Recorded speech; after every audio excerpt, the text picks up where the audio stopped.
that due to the COVID pandemic, this meeting is being held virtually and is being streamed on the Port's YouTube channel. Also, note that due to time constraints, our first speaker, overview will be presented as the first agenda item. And so I'll ask Kristen Leonard to please introduce the speaker. Good morning, Madam President and Commissioners. Thank you for your willingness to alter the agenda today to allow for our guest. Several of you may remember a presentation from Tim Dewey at our Budget Commission meeting last year. And we're fortunate enough to have Dr. Dewey back this year again to give us the larger overview as we go into our budget discussions of what's going on in the economy. Tim Dewey is an academic expert in the U.S. macroeconomy with particular expertise in Federal Reserve policy. At the University of Oregon, he is a professor of practice of economics, co-director of undergraduate studies, and director of the Oregon Economic Forum. In this role, he explores the ongoing political and business economic dialogue while allowing business, finance, government, and university leaders to the chance to examine relevant economic issues. The forum produces the U of O statewide economic indicator, regional economic indicators, and the Central Oregon Business Index. And we've been very privileged over the years to get to work with him on all of these different projects and just kind of understanding the big picture of economics and the impacts on our work at the Port. Thank you for joining us, Tim, this morning. And what I'd like to do is kick it over to you to go through the presentation. And we're hoping between now and 10 o'clock, we've also got time really for a Q&A, commissioners, that you can dive in and ask the deep, hard questions of Dr. Dewey before we lose him at 10 o'clock for another meeting. So with that, I'll turn it over to Tim Dewey. Thank you. Great, thank you. Is there a way I can control this presentation? Or do I share my own? Steve, is there a way that he can be in charge, or you the? Yeah, he can just say next slide, and I'll advance it.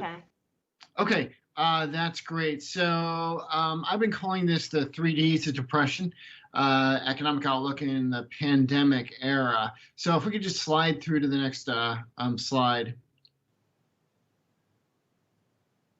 Okay, so, you know, I think the big point here is that this isn't a supply side shock anymore. What we talked about early on in the crisis is that this was largely about, you know, China's manufacturing sector and the possibility that would impact our manufacturing sector because of a slowdown in imports.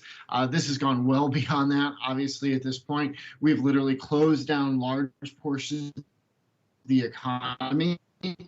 And as a result, we're suffering from a very significant demand shock. We can't just move our demand from one sector to another sector. A lot of goods aren't substitutes, but they're complements. So, for example, if I can't travel, then I can't buy any of the things related to travel, or I don't need to buy any of the things related to travel. And then if one firm shuts down in the service sector, maybe that causes a ripple effect for other firms in the service sector, even if they're not directly shut down. So we have as a large shock to the system, demand shock. And then it's big enough that we have to think about, well, is this a depression? What really makes up a depression, and how long is this process going to last? And so if we could flip through the next slide. So when I think about the 3Ds of depression, I'm thinking depth, duration, and deflation as three elements that we'd really have to see to call this a depression rather than just a recession. And you know, for our purpose, a lot of the immediate issues are in the depth and duration. And we know we have the depth. If we can flip through, I'm trying to move through this a little bit quickly so I get some questions. You know, all of our initial crisis data since the crisis began has really come out pretty bleak. You know, the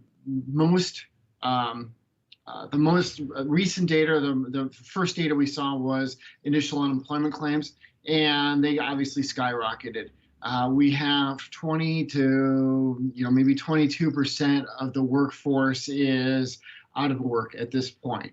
So that's a fairly severe shock. We can move forward to the next slide, to the system.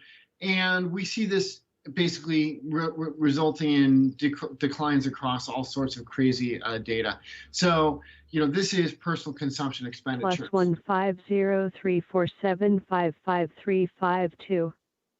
This is personal. Now exiting.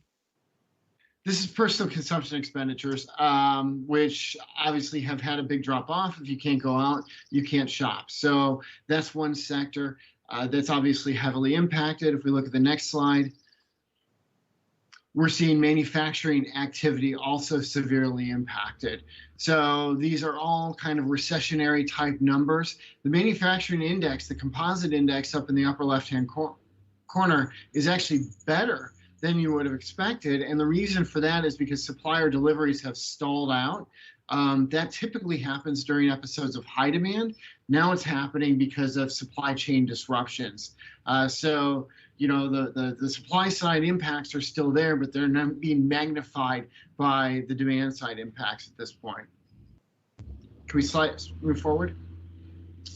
So where we've seen this, unemployment rate at 15%, definitely a depressionary type of number. Number of jobs in April fell in the US by 20 million. So that's a pretty staggering change in the data. None of my charts will ever look right again because this kind of event is just not supposed to happen. In a way, it shows that the policies we're doing are working. We shut down the economy to try to slow the spread of the virus. And this is what you'd think of as the natural result. Can we move forward? Let's move forward a couple slides so we can keep going. And keep going again. We look at Oregon, similar sort of story. The index of economic indicators has slid substantially. Interestingly, this is largely on the basis of initial unemployment claims so far, because this is data that we just have through March. We're going to start getting the April data in the next couple of weeks, and it's going to show something similar to the US data, a steep drop in jobs, a steep rise in unemployment. And so we're going to flip forward. One more. And when I look at the growth rates in Oregon, they've slowed similarly. One thing I've kind of pointed out here is that there's no leading indicators for this. Basically, it happened. There's a recession. All of our data is really lagging at this point. So the data is just giving us sort of what we already knew, which is the economy's in recession. Maybe we didn't know how deep it was, but it's pretty deep. Can we move forward? Okay, so we have the depth that would say that this is kind of a depressionary type event. Do we have the duration? And we don't really know because it's really being driven by the virus itself. I think that when we look, though, what the epidemiologists are telling us is that we're going to have some version of severe social distancing for at least a year or at least 18 or maybe 18 months or longer until a vaccine is developed or we have some kind of therapeutic treatment for the virus.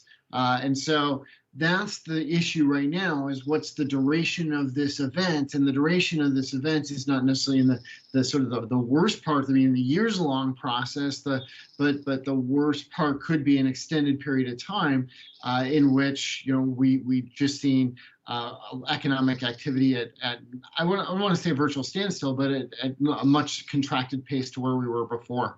Can we flip forward to the next slide? And let's go to the next slide. So what does this look like then?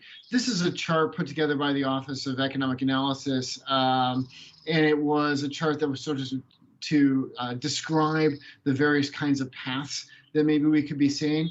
And I think what we've sort of come around to is we're having an initial drop now. Sometime in the third, maybe fourth quarter, sometime in that spot, we're going to see a bounce back after we start to reduce some of the restrictions. We're going to learn what works and what doesn't. And the math is going to drive some sort of rebound. And when I say the math is going to drive some sort of rebound, there's a lot of activity that's basically fallen to zero. And once you hit zero, the good part about it is you know you're at a bottom. So we know that restaurant activity is at a bottom. We know that travel activity probably already hit a bottom. So we know that there's a future, there's basically an opportunity for a bounce in data. But after that, the questions become a lot harder. I think more and more of us are coming to the conclusion that this is going to be a slower kind of recovery. Maybe not quite what we saw in the last recovery, because in that recovery, the financial sector had been severely damaged, and balance sheets across housing sector households were severely damaged. This is going to be a little bit different in what's really preventing the economy from rebounding quickly is the ability to control the virus as much as we would like. So can we flip forward? And there's another big question that we're trying to get at here too, is how much damage does the economy incur over the next couple of years? So in the great financial crisis, the chart on the left, we saw that after output fell, it never returned to its pre-crisis trend. The chart on the right is a view of the outlook in which eventually we get back to the pre-crisis trend. This was made about a month ago by BlackRock Investments. I think more and more of us are becoming convinced that we're going to end up somewhere in between these two outcomes, that unfortunately we're going to suffer some significant economic damage from a couple different channels. One is going to be that employers and employees become detached during these initial phases of this crisis, and it's going to take some effort to reattach them. Another issue is that some businesses are going to fail, and possibly a lot of businesses are going to fail, and you have to remake that. Marginal operations, things in, say, manufacturing that were already marginal to begin with, are not going to survive this. And I think, also relevant for your issues, we're seeing a contraction of world trade and a contraction of world economic activity. So it's not just the domestic activity we're worried about, it's the fact that we're not going to see a rebound on the global scale as well. So all of those things are pointing to a fairly protracted weakness in the economy where we don't rebound up to past trend. So you'll see some analysis that says, oh, this recession is going to be like we saw in the 70s, which was sharp, but rebounded very quickly. That's probably not the right analysis. That was the kind of analysis that worked for an economy that was being pushed and pulled by monetary policy and the manufacturing sector.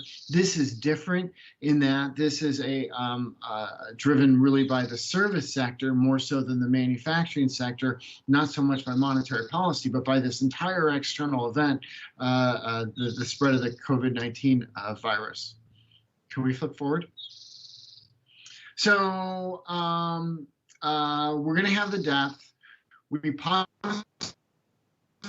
have likely have something of the duration. We're going to have the deflation that goes along with it. And we don't want deflation as a general rule. Generally, that causes some possibility of some nasty debt deflation dynamics.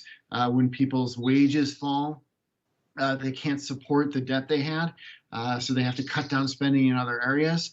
But on the upside, though, if we do reduce wages, as I suspect is going to happen, then you're going to limit the rise of unemployment. So we're kind of watching this space right now to see how much deflation we end up with.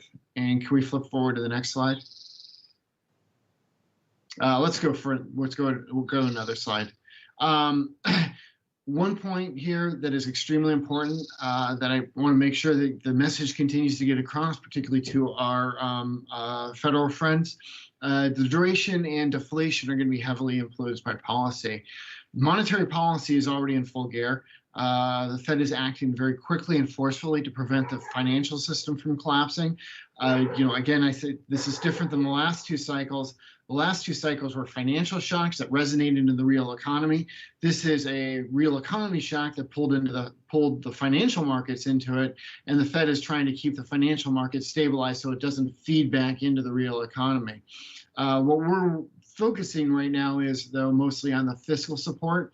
So unemployment insurance and forgivable loans through the Paycheck Protection Plan. The goal here is to maintain employer-employee relationships as much as possible, prevent business closures, support demand, enable more rapid recovery.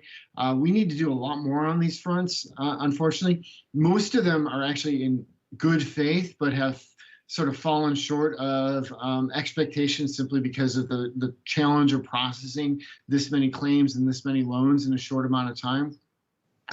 Another problem is that I think these programs have had a time limit, for example, the end of July, that are not realistic given the likely path of the virus going forward.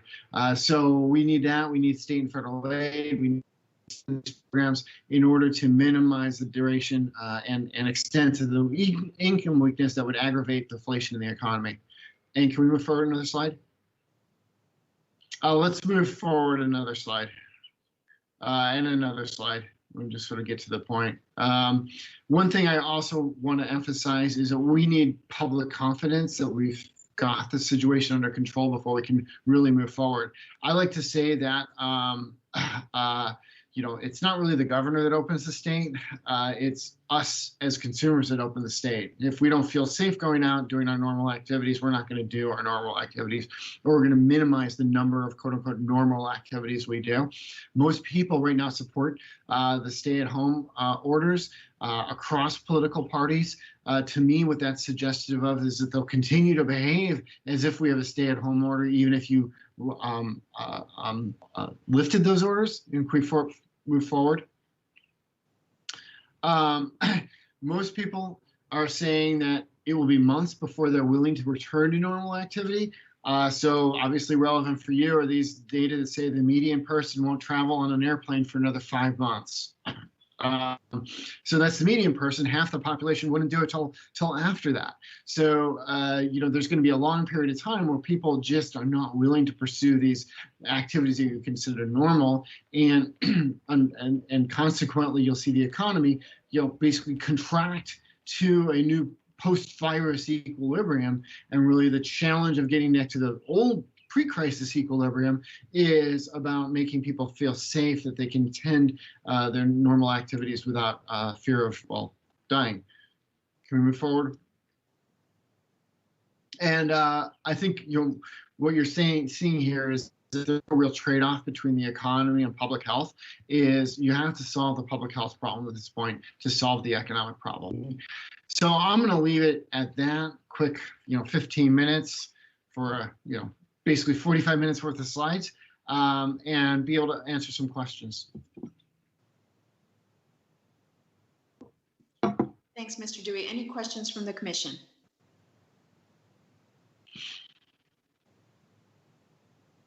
I know a number of us have seen these presentations, and thank you. This adds additional color to a grim picture. Any questions? Nope. I'm this Commissioner Alexander. This is fascinating. I'm curious as to what variations or similarities this analysis would have for our adjoining states, in looking at Washington, California, Idaho. I mean, is that, and I understand you're not sort of in the midst of the data that's there, but what are the regional implications versus just those targeting the states? Yeah, no, I think you're actually seeing a lot of similarities across the states. Oregon actually has been hit, I would say, a little bit lightly relative to our neighbors.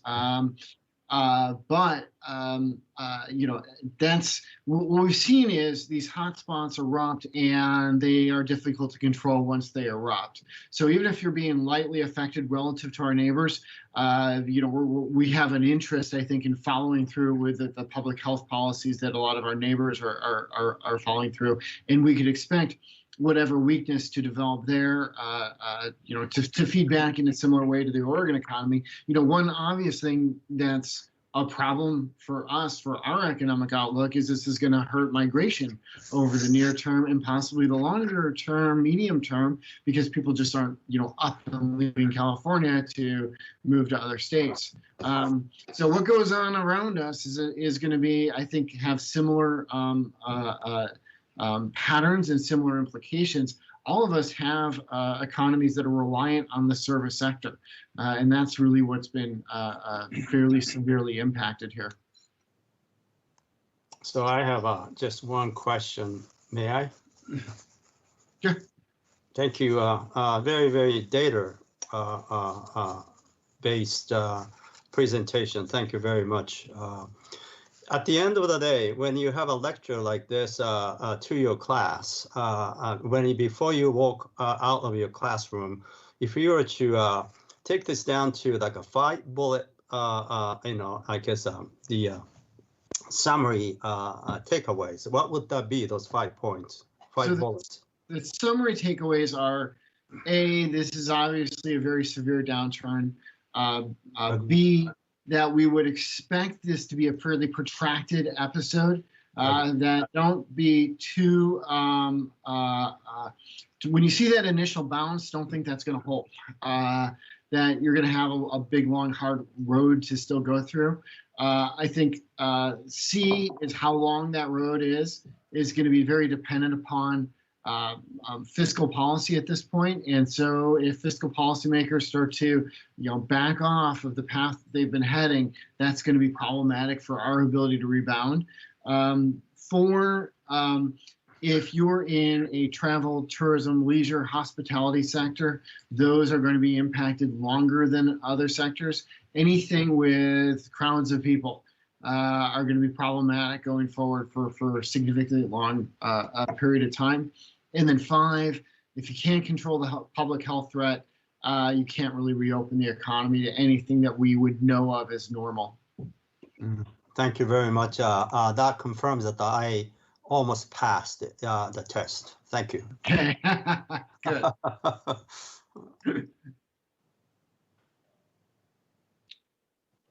Thank you. Any other questions? Well, thank you very much, Mr. Dewey, for coming to present this data. I know we'll be looking at your slides closely and think about the future of the port and our community. Yep, and you can always contact me if you need some clarification on anything. Wonderful. Thank you very much. Thank you. Bye. Thank you. Thank you. Thank you. I'll get out of here. We'll now move to our regular agenda. I'll call for a motion and second for approval of the minutes of the regular commission meeting of April 8th, 2020. I will so move. Second. And I'll ask Pam, please, to call for a roll call vote. Commissioners Alexander, Aye. Kouprol-Comas, Aye. Lamb, Aye. Levy, Aye. Nemi, Aye. O'Halloran, Aye. Pierce, Aye. Saruda. Aye. Thank you. I'll ask Curtis for the executive director's report and his remarks. Terrific. Thank you, Madam President. Good morning, everyone. Really great presentation from Tim, although depressing as well in more ways than one. One thing that really strikes me from his comments was the phrase "can't move forward without public confidence." And you'll hear a bit later this morning a few of our leaders about key things that we're focused on right now.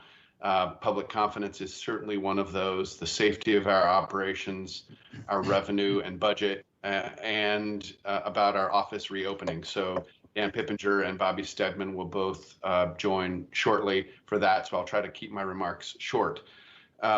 I'll add that I'm really proud of the way the team has been flexible and adaptable, and it's pretty clear that we're going to need to continue to be so going forward. We just don't know where this goes, and as Tim Dewey and Dr. Fauci have said, the disease makes the timeline here, so we're just trying to stay nimble and move accordingly. I do want to acknowledge the Port's Monthly Safety Champions. I don't know, there they are. Just again, another crop of great Port employees trying to help in this strange time, keep each other and our passengers, customers, business partners safe. So thanks very much to all 4 of our safety champions. I do want to mention, I know Dan Pippinger and Bobby Stedman will both mention some of these things, but I do want to mention the CARES Act. I did mention last month that the federal government had passed the CARES Act legislation, and we do expect the port allocation to the PDX to be about $72 million.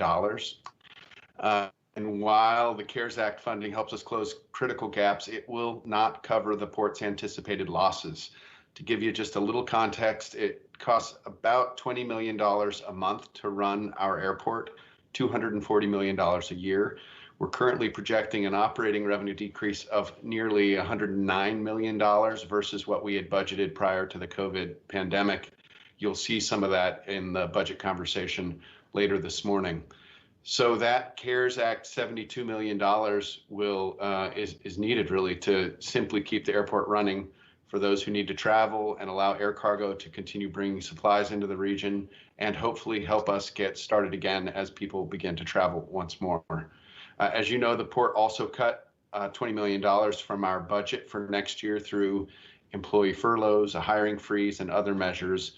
Again, you'll get more detail on expected losses of revenue and our proposed budget cuts in a presentation later this morning.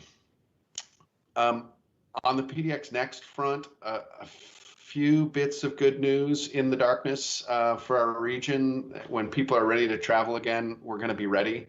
We are planning to open the new E-Concourse extension roughly on our original timeline. Southwest Airlines is on board to move operations to Concourse E. They're going to have their first flight in July. And actually, it's easier in this time, strangely, to move airline operations when passenger traffic is low. Not all of our concessionaires will be ready, but 5 of 10 of those new concessionaires in Concourse E will be ready to go for that July start of travel. The permanent art installation on the concourse is also moving forward. Artist Jacob Hashimoto's team was here on May 4th, installing the brackets for the 2 aerial structures, the sculptures in the E-Concourse extension. If all goes well, they'll be back in June to install what they call kites, these little bits of sculpture hanging from the ceiling. Some of the finishes in E will not be in place because they can't be installed while folks are safely operating 6 feet apart. So we'll wait until we have clearance to do that. But you know, we're going to be ready to go. It won't be the grand opening we had imagined for Concourse E, but we will be starting.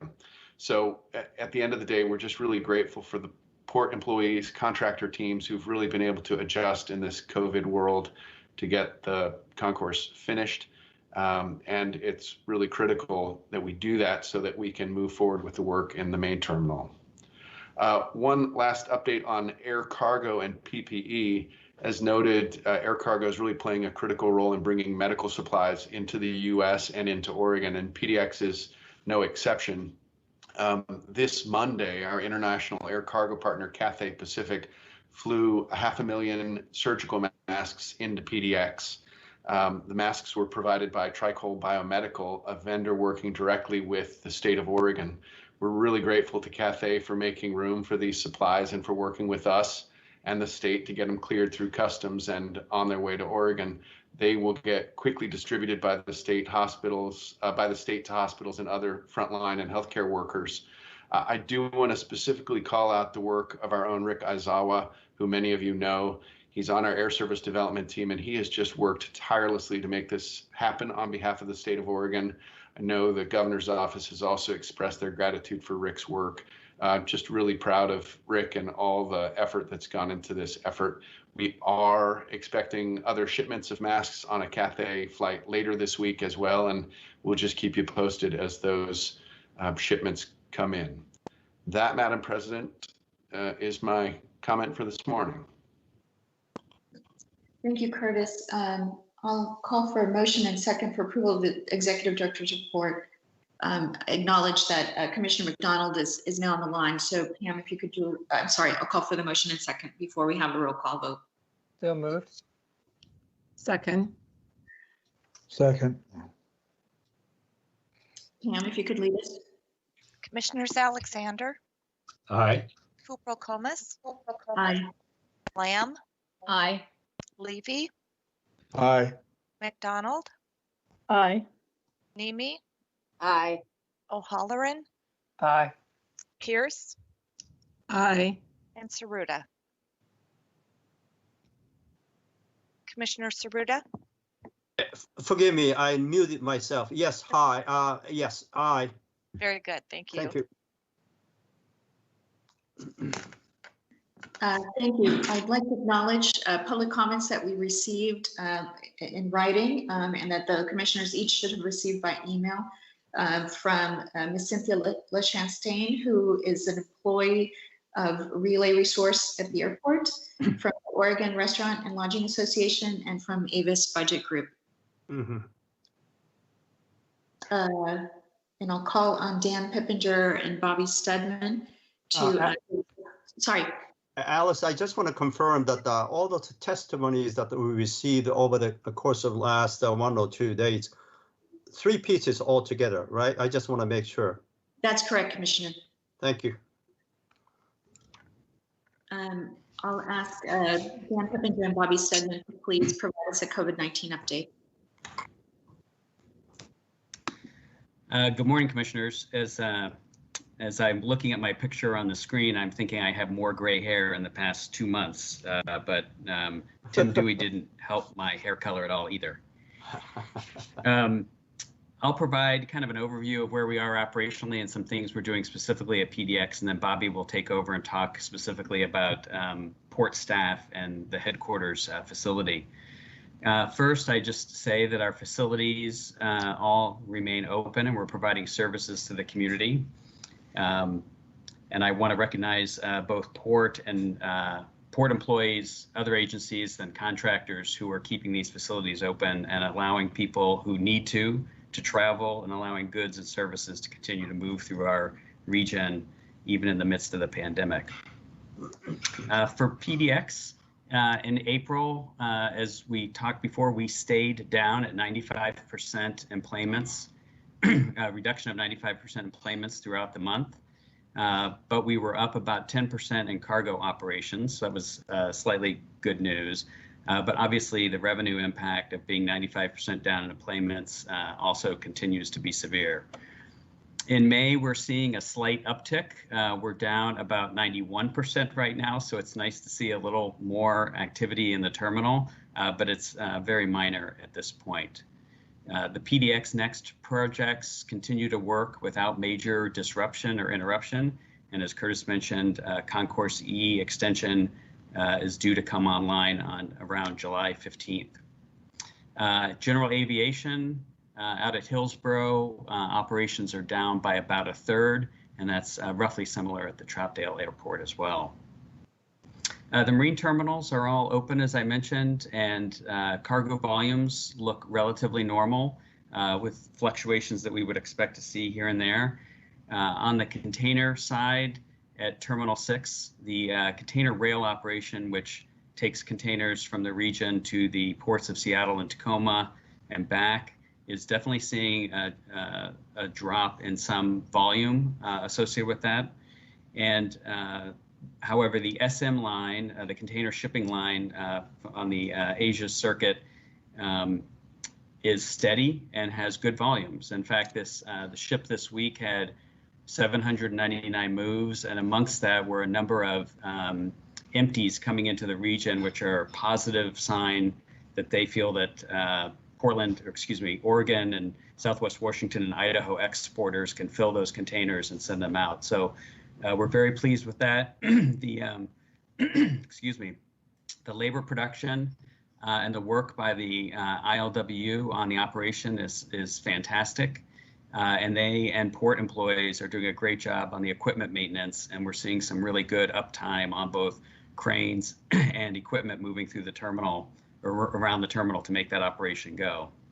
And then finally, the navigation mission, the Dredge Oregon, is out of dry dock and preparing for its dredging season. It hopes to be on the river working by around the 1st of June. A couple quick comments on you're going to get on money.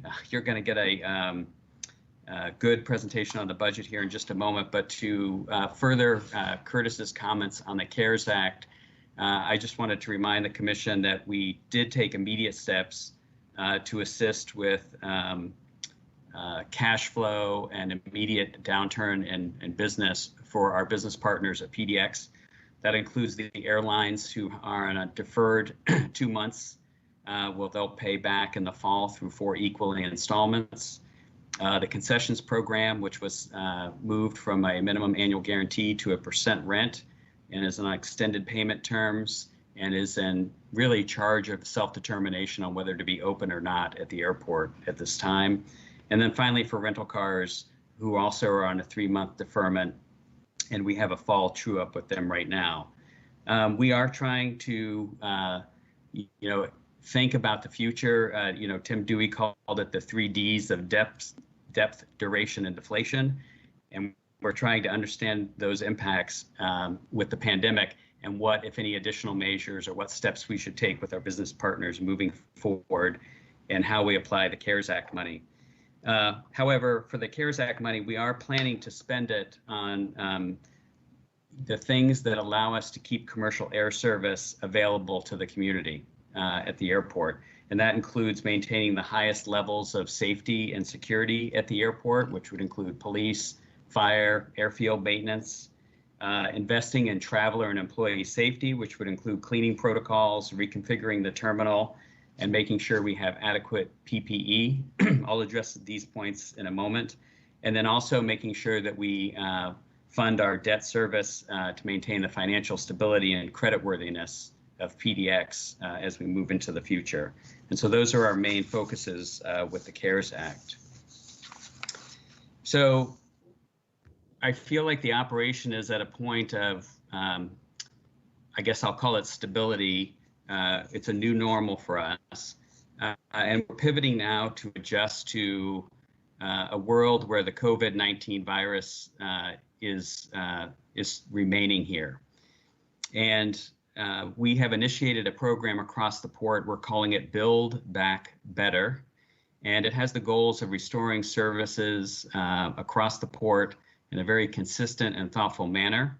That includes aviation, marine, our industrial parks, port staff at our headquarters facilities and other facilities, and our navigation mission as well.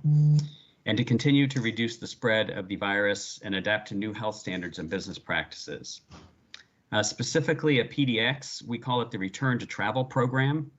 And that includes the goal of providing a safe travel experience through transparent and consistent efforts. And that, as I mentioned before, will include cleaning and sanitation protocols, how we adapt those if we do, when we change those if we do, changes in the physical layouts. Do we close a certain number of the kiosks or ticket counters? Do we limit the amount of bags on a carousel so we break groups up and things like that? And reconfiguring traffic flow to avoid cross flow of traffic as best we can. So we're looking at all those. In addition, we are looking at personal protective equipment. As you know, last month, when the CDC changed their guidance for face coverings, the port made the decision to require face coverings by port employees at our facilities if they cannot maintain a 6-foot physical distancing. Since that time, the Transportation Security Administration, TSA, many of the airlines and some other partners have gone to wearing face coverings. And in addition, in the governor's phase 1 reopening protocols, restaurant and concession workers would also be required to wear face coverings. Given that, and given the nature of the airport and being interconnected with other airports, especially in the Western United States, where some of these measures have been mandated by county health authorities, PDX will begin requiring face coverings for all travelers and all workers inside the terminal starting on Monday, May 18th. We will also be temporarily limiting access to the terminal to travelers and workers and other authorized personnel to avoid crowding and unnecessary interactions to promote the safe travel experience and work environment. We'll have a good communications plan to roll this out starting today, and we'll go with an education mindset as we start with this. The airlines do have some coverings that they're providing travelers who show up without them. The port will have some also, and we'll work to educate people and would expect that the vast majority of people will voluntarily comply with this program. There are exceptions for people that shouldn't be wearing a face covering with an underlying health condition, or certainly children under the age of 2, and we'll obviously work with them as well. It's just a reminder, though, that the face covering is not a substitution for the good hygiene of hand washing and the practice of distancing. Those are very effective tools, and this is just another layer on the efforts to prevent the spread. There's excellent information on both the CDC and Multnomah County websites on face coverings. These are not medical grade devices, and they're not, I wouldn't necessarily refer to them as masks, although they could be. This could be a scarf wrapped around your mouth and nose area, a shirt pulled up, a bandana, things of that nature, with the idea to catch the larger droplets that we all expel as we both breathe and speak. And then finally, I thought I'd just mention that there's national discourse going on whether temperature checks would be required at the airport. That is a conversation happening in Washington, D.C. now. And we do not require that at PDX now. It's not required by the county, and it's an ongoing evolution, but it's something we could see in the near future. And with that, I'll turn it over to Bobby Stedman and maybe take questions after she's done. Thanks, Dan. So just a quick reminder, on March 2nd, the port put together a cross-functional HQ COVID planning team to really look at what our response would be to the COVID virus. On 3/13, we held a town hall, a virtual town hall, and we asked employees to begin working home effective March 16th, or working from home effective March 16th. Then shortly thereafter, on March 23rd, the governor announced the Stay Home, Save Lives order. Our organization has adapted really quickly, in part due to the technology strategy preparedness. We have held bi-weekly virtual town halls where employees can submit questions via chat, and allows employees to really stay informed and connected. Employees miss the in-person connections with their colleagues, but all is working well. People are getting their work done as expected. Because, as Dan pointed out too, we've moved to a point of stability. We held our last HQ COVID planning team meeting last week, and we're really shifting more towards a new team with similar players that is focused on a reopening strategy, whenever that may be. Our current focus is, reopening as of June 1st. Of course, that's really dependent on when the governor releases the stay-at-home order, and even at that point, when we feel it's an appropriate time for our employees to return back to work. So with that 6/1 deadline in mind, we're doing quite a few sort of short-term strategies in place that we're looking at. One is, we would likely, even if we do have the HQ office open on June 1, that it would be a staggered return. As we know, I think yesterday Portland Parks announced that they are not going to have any summer programs. So that, combined with childcare, really puts a burden on our employees with children. So it would make it very difficult for them to return to work, certainly on a full-time basis. So we're likely have some form of staggered return into the foreseeable future. We're focusing on physical distancing, again, looking at this when people are able to return back to the office on a more full-time basis. Our general workspaces are 9 by 9, so they meet that 6-foot criteria. We were going to eliminate any shared workspaces.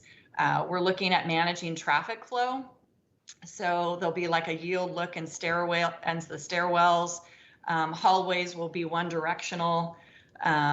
We are looking at our kitchens and cafes. We'll likely remove seating. We'll not have the ice machines working because it requires a handle to get the ice out. Same thing with refrigerators. We won't have shared dishes. We won't allow sort of communal eating like catering. And we'll have all shared spaces will have occupancy limits. So if you think about conference rooms and elevators, break rooms or copy centers, our restrooms, we're looking at all of that, as well as reducing touch points. So the security access, if you come in after hours, you have to also put in a passcode. We will be extending that time frame so that people just have to swipe their badge. And we're replacing door handles with those that you can, rather than push, that you can actually pull with your arm. We're looking at ventilation and whether or not we need to increase airflow in particular areas. And also looking at temp testing, as Dan mentioned, that's certainly been a topic of conversation nationally. We would be what the type of testing we're looking at is really some sort of infrared testing that would check temperatures as people are coming into the office. Lots of issues and things to be thinking about around that, but that's something that we are exploring. And of course, with all of this, there's the practice of good hygiene with regular cleaning and disinfecting, wearing the face coverings when people come back to the office, and we're increasing janitorial support. We're also, in addition to sort of this short-term focus when, how do we get the office ready for people to return to work in some form, we're also thinking about this from a long-term perspective. So we're considering the positive environmental impacts of having worked remotely. And we're looking at future scenarios where we could have both virtual and physical work environments. And really, with a focus in terms of people management around managing outcomes versus what I call butts and seats. And in that new environment, some jobs may change. So some jobs that traditionally have been required to be full-time office jobs, we'll have to look at how that work is done differently. And it may mean that that there are also new tasks that are being created. So individuals' jobs might change with some aspects of it going away and new tasks being created. So we'll have to look at all of that over the months to come. We recently did do a survey, employee survey. We wanted to gauge how people felt about returning back to the office. And again, specifically our date right now we're looking at is June 1st. But as Curtis even mentioned in his introduction, we think that is is becoming a less likely scenario. But again, whenever the governor releases the stay-at-home order, we want to be prepared in the office to have a very safe work environment for folks that do decide to come in, even if periodically. So I thought I'd give you a little bit of a glimpse into the survey results. So again, we wanted to gauge their opinion about returning to the office, and we wanted to understand their ability and their comfort level with returning to the office. So employees obviously have mixed perspectives returning to the office once the governor releases the stay-at-home order. We asked them about, since we've been working remotely March 16th, do they feel like they have the tools and resources and support they need to effectively work from home? And most employees, so 60% of employees said yes. We have everything we need. The balance of that was really more around technology. Like I'd like to have, rather than my laptop, I'd like to have an extra monitor, ergo keyboard, or an ergo chair, a copier, printer, those kinds of things. But for the most part, people are feeling like they're prepared for to work at home for a longer term basis. We also asked them again, are you able to return to the office once Oregon ends the stay-at-home order? 87% of our employees said yes, that they were able to return. 55% of them said that they were comfortable returning, and 33% of them said not sure. 11% said no. So, and that really revolves around their comfort level with the safety and security of the environment for obvious reasons, and some concern perhaps that their colleagues will not follow the proper distancing and hygiene protocols while they're there. They might have people family members that are home. They don't want to, that are vulnerable at home, and they don't want to take any virus home to their family members, or they themselves have a health concern, and they want to make sure that they stay protected as well. So we certainly are hearing that that people are as comfortable as they are able to return to the office. We also asked them if they feel like that they need to work in the office in order to be productive. 84% of our workforce said no, they don't. We also asked if we offered the opportunity to continue to work remotely beyond this crisis, would that be something of interest to them? And they said yes. In fact, 74% of them would like to split their time between working remotely and working virtually and working in a physical work environment. I thought it was kind of cute or funny. A couple of the comments that some of our staff made around why they would like to come to the office had to do with the fact that they're ready to get away from the kids for a while. And I can't imagine what it would be like to have 2 working parents and little ones at home, also having to do some schooling with those kids. And again, this is really going to go into the summer with a lot of our employees having to also provide that ongoing daycare with their families. So at the end of the day, our number one priority really is to continue to protect our employees' health and safety. So while we are preparing the office so people can have the option to work in a physical environment, we're making sure that that is a safe and healthy environment for them to work in. Long term, we don't really know yet how that's going to pan out. Again, we're focusing on the June 1st, but that date is an arbitrary date, and that may change. We could be well into, somehow through the summer. But I think the key word here for all of us is flexibility, and we will be flexible with our workforce so that they can do what they need to, get their work done, but also protect themselves and their family. And so with that, that is my update. Thank you both for that very much. I wanted to ask Dan, when you said, I think the timeline was Build Back Better, wondered if that included the PDX Next projects and you're thinking about whether there would be changes to our design or planning given the pandemic. That's a great question, and yes, I'm very confident that our design of the terminal core, in particular, where passengers enter the facility and are essentially processed through both ticketing, bag drop-off, security screening, which may in the future include health screening, and then as they exit the facility as well. So without a doubt, that team will be looking at kind of the new world order, I think, when it comes to health and inside airports. But that would be kind of the primary change I would see right off the bat, would be in the terminal core project itself. Thank you. Excuse me. Do any commissioners have questions on this part of the presentation? This is Meg. Yeah, I have some questions. So thanks. It's incredibly detailed work that's going on in lots of areas and a lot of change underway. One of my questions is, I think, listening to the economists speak to us earlier and just being aware that the impact of what is happening between COVID in a health perspective as well as economically is disproportionate in our communities. And we know that the impact is much greater on people of color, on immigrants, and people with disabilities.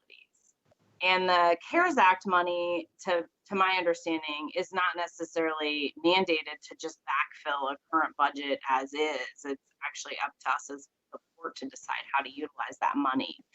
And so, I would like to see us utilize that CARES Act money to make sure that we're disproportionately helping those who are most are going to be most impacted. And so, Dan, I don't know if you have answers to that. I understand the budget's on the agenda today. Well, Commissioner, thank you for the comment. Certainly in our, I didn't go into a lot of the detail on our Build Back Better idea, but we definitely are bringing an equity lens to how we view the pandemic and who it's affecting. We haven't worked out how we're distributing the CARES money. I guess distributing is not even the right word. I guess applying it to make sure that we can maintain commercial air service at PDX for the community. But clearly, considering the PDX workforce is a key component of any success that we have on having an airport that serves the community. And then a more specific question around the PPE and the masking requirement at the airport. Have you verified that all the contractors and airlines are going to be able to provide PPE, including gloves and masks, to their employees?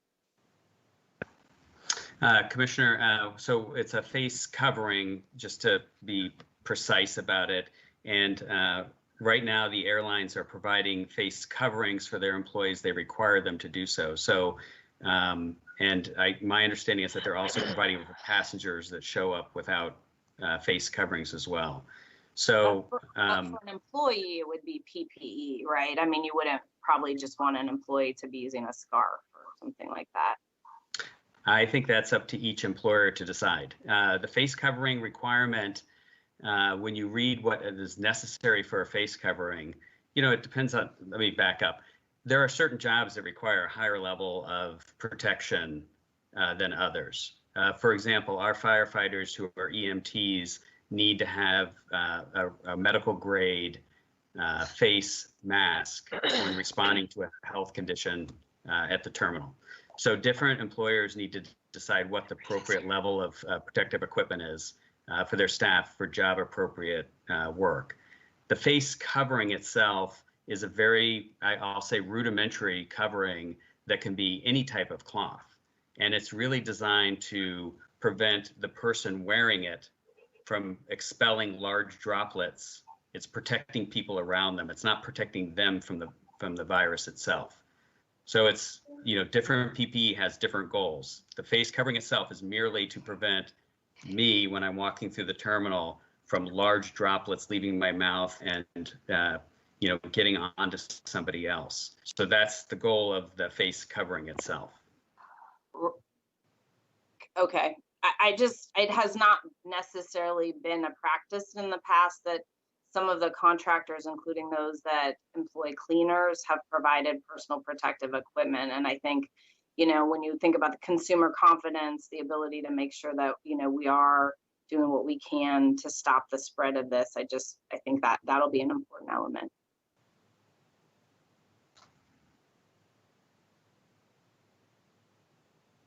Thank you, Commissioner. Any other questions?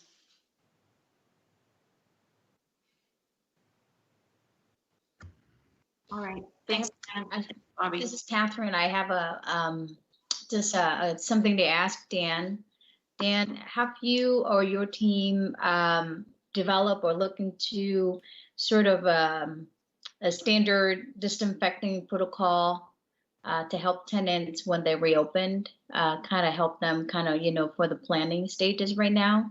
Do you have anything like that that we can share with the tenants, the port tenants?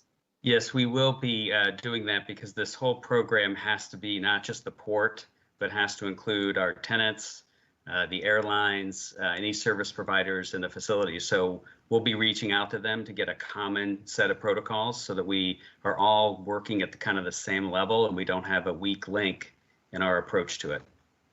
Great, thank you. Any further questions or discussion? No. Okay, thank you very much. To both Dan and Bobby. I'll ask if any commissioner wants a presentation on the consent item. I'll read the title.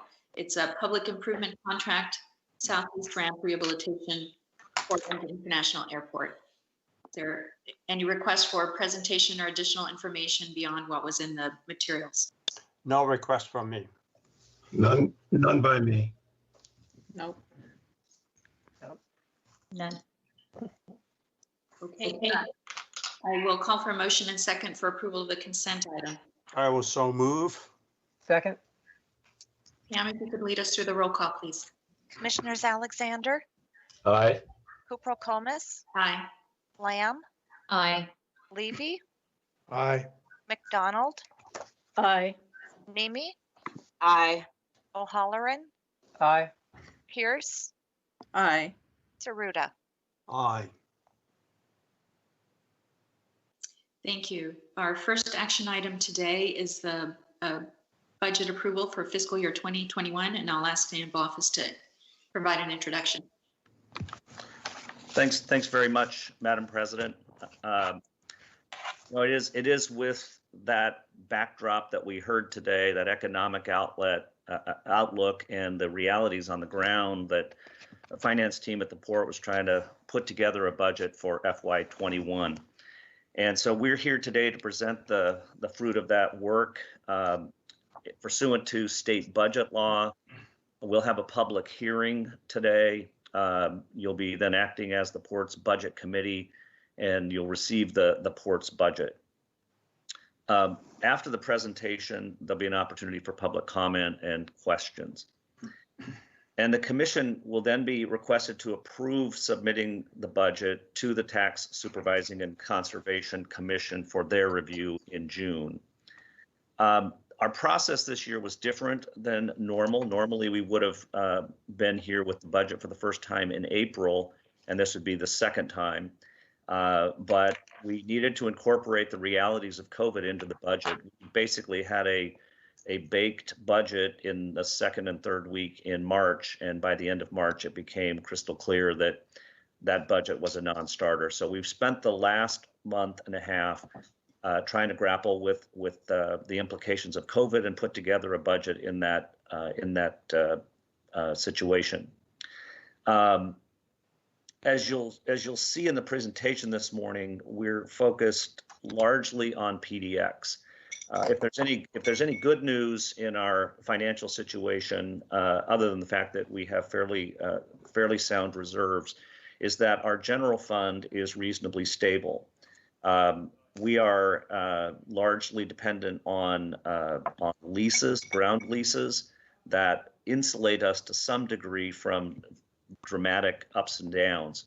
That, of course, assumes that our business partners are healthy and able to pay rents. But as it stands today, our general fund is in a strong position and actually improving as we've made some adjustments over the years and continue to make adjustments.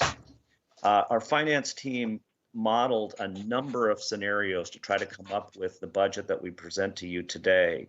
We've been listening to aviation experts. We've listened to our airline partners, what's happening in other airports.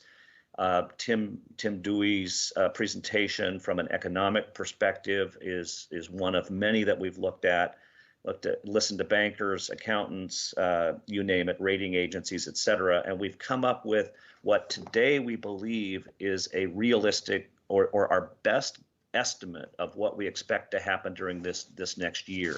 There's certainly no guarantee that it will play out the way that we believe it will, and we need to remain very nimble and flexible as we move forward. And we will continue to monitor what's happening locally, nationally, internationally, seeing there are countries in the world that are weeks, if not months, ahead of us in managing this pandemic, and we're trying to learn from them and make adjustments as we go. This sort of double work on the budget was a very heavy lift for our finance team, but I'm really proud of the work that they've done.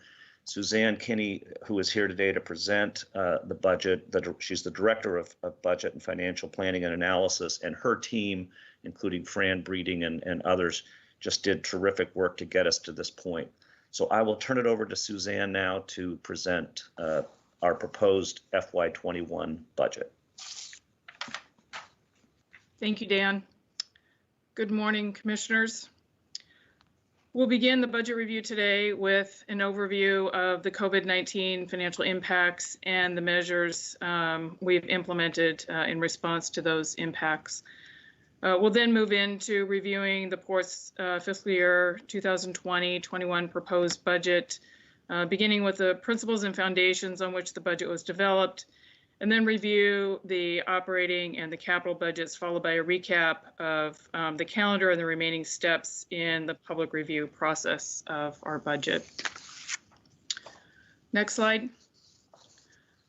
So as you've heard this morning, the COVID-19 is impacting primarily aviation.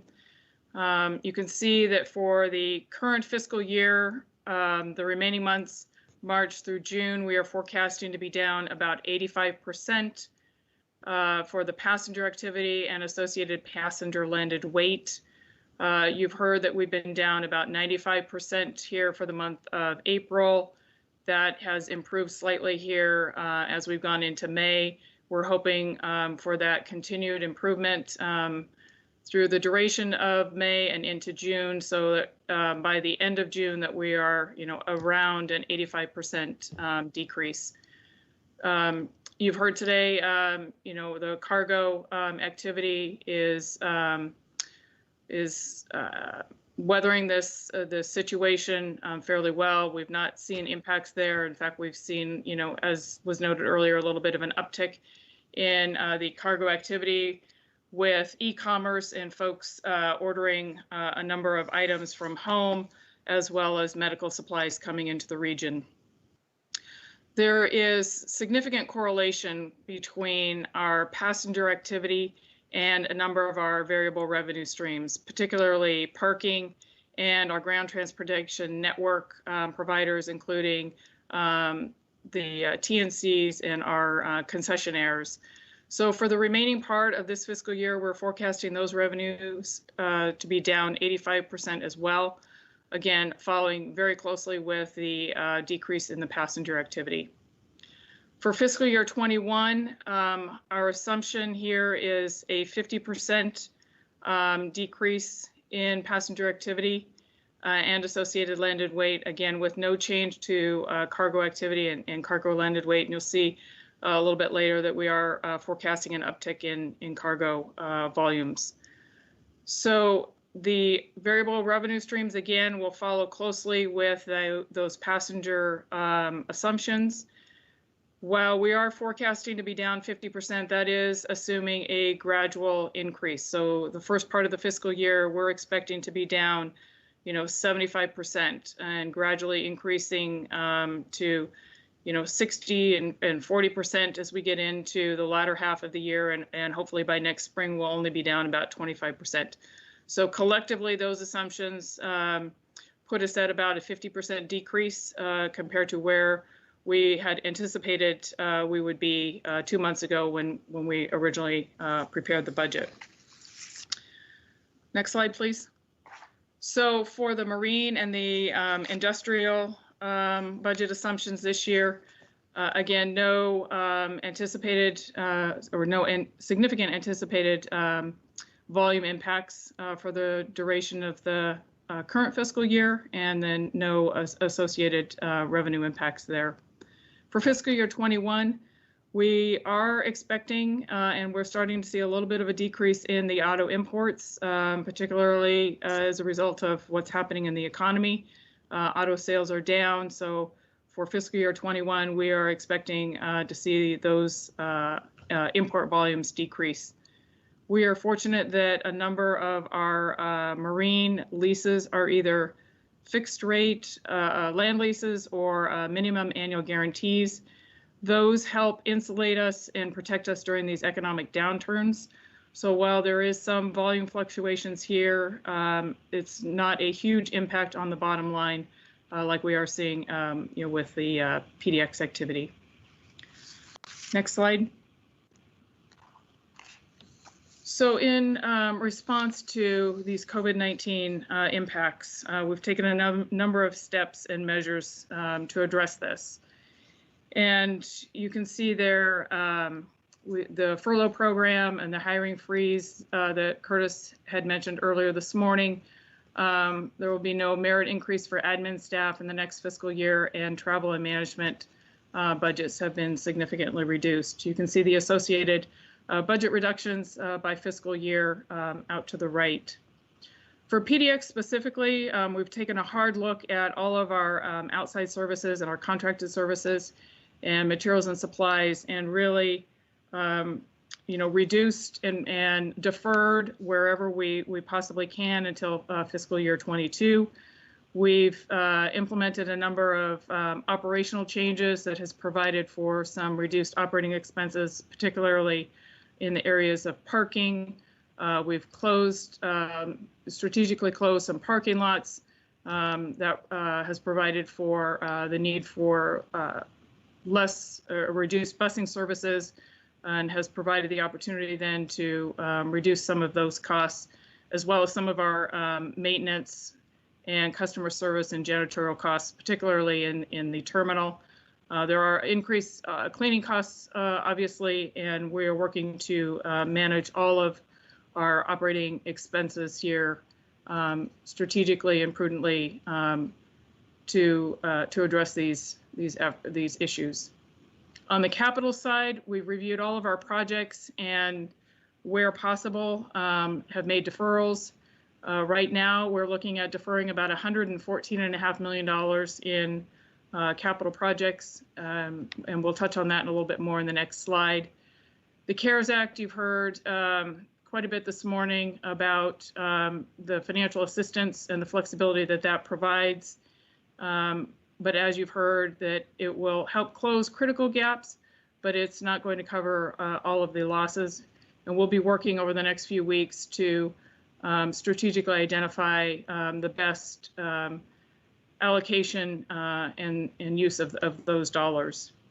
So while PDX is positioned to weather the financial impacts well in the near term, we're going to be monitoring the results, the actual results, very closely.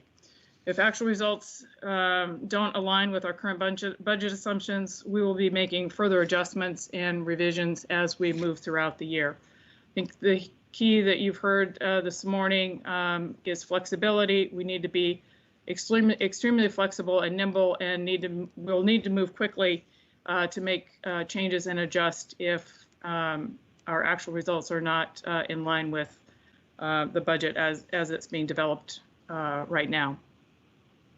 Next slide. So for the capital projects, here you can see a breakdown of the $114.5 million in deferrals between the airline cost center and the port cost center and the general fund. Some projects have been deferred entirely, while others, there's scope that is being deferred. About 80% of these projects are being deferred 2 or more years, as we expect this will be a slow recovery. You've heard that from Dr. Dewey this morning, and we are planning for a long road, and we'll be adjusting these projects as more information becomes known and the timing of some of these projects are needed.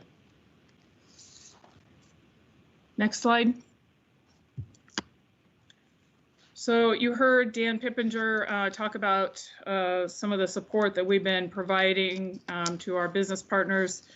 This pandemic is resulting in significant impact to our tenants and our business partners, and we've been working very closely with them over the last 2 months, identifying ways that we can help provide cash flow help and relief.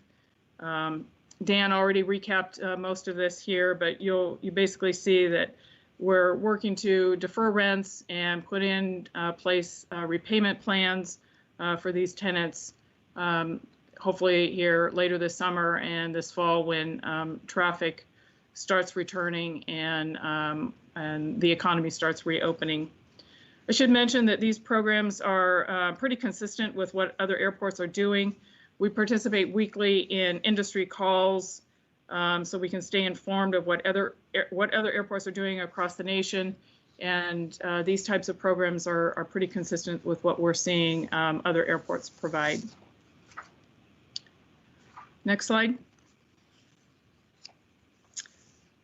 Okay, so now we'll move into the budget here for fiscal year 2020-2021.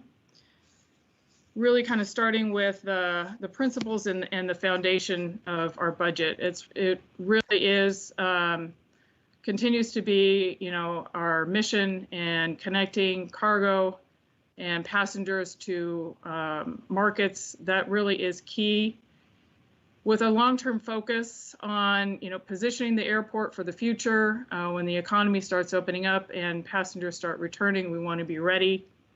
We want to continue investing and revitalizing in our marine business, as well as then leverage the port strengths to lead the region in an economic recovery. In the short term, however, we are focused on maintaining financial stability, ensuring that our debt service and our payroll payments are made. We've got the cost reduction programs in place and can defer capital projects where it makes sense, all to really preserve cash and liquidity here in the short term. We also want to focus on preserving our operational activities, maintaining our resources and strategic services, and really, as Dan Pippinger touched on earlier, including the highest level of safety and security, our police, fire, our airfield safety, and continuing to invest in our travelers and employee safety as we move forward. And all of this will be done, will be accomplished here through upholding our values of leadership, inclusion, and service. Next slide, please. So this slide shows a little bit more specific budget assumptions for fiscal year 21, and really just kind of highlighting the mix of long-term and short-term focus, working to address the immediate impacts of COVID-19 while still staying the course of our longer-term objectives and the mission of the port. Next slide. Okay, so we'll take a look here at the operating budget. A lot of this we've already touched on. For passenger activity, you can see down 50%, the landed weight not down quite as much, driven by the cargo landed weight holding steady. And there in the bottom left-hand quadrant, you see we're actually forecasting cargo tonnage to be up about 3%. And in the bottom right-hand quadrant there, you see the Port Cost Center revenues. Those are more of our variable revenue streams, which follow very closely with our passenger levels. So for the Port Cost Center, we're forecasting revenues to be down about 44%. Next slide, please. So for the marine business outlook, we touched on the autos earlier. Containers, we're forecasting about 30,000 20-foot equivalent containers coming through Terminal 6 through the SM line. For the bulk products, down about 16%. That's primarily our potash and our grain. And that's not so much driven by COVID impacts, but more a function of the our tenants' utilization of some of their other facilities for exporting some of their products. Potash seeing more of it going out of their Vancouver or their Canadian facilities, and grain more of it going out of Longview facilities, and that's more strategic decisions being made on their part as far as where to ship their products. Again, we are fortunate that our revenues with these tenants are primarily either land leases or minimum annual guarantees, so these volumes don't ripple through and have the significant impact on our bottom line. The rail moves there, Dan Pippinger touched on this earlier. We're seeing those down a little bit. That is the container traffic going up to Puget Sound. I think some of this is just adjusting to a little bit of the economy, but then also some of those containers are going out on the SM line as opposed to being railed up to the Puget Sound area. Next slide. As far as the staffing levels for next fiscal year, the slide provides our full-time equivalent positions. We've shown fiscal year 21 approved budget there alongside our fiscal year 20. We've shown this more on a apples to apples comparison, so it's easier to see what's happening alongside of our current year budget. And you can see that we're down not quite 13 positions in total, actually looking to add 2 maintenance positions out in the Marine Division to support the container service. But when you factor in the furlough program, we will be down over 46 positions, we'll be down about 6%. For our navigation division, you can see we're actually adding a couple positions. That is really driven by the activity level that we receive from the Army Corps of Engineers for dredging the river.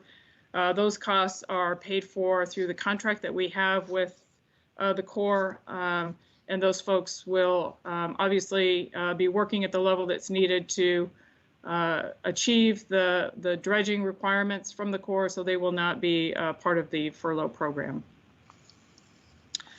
Next slide.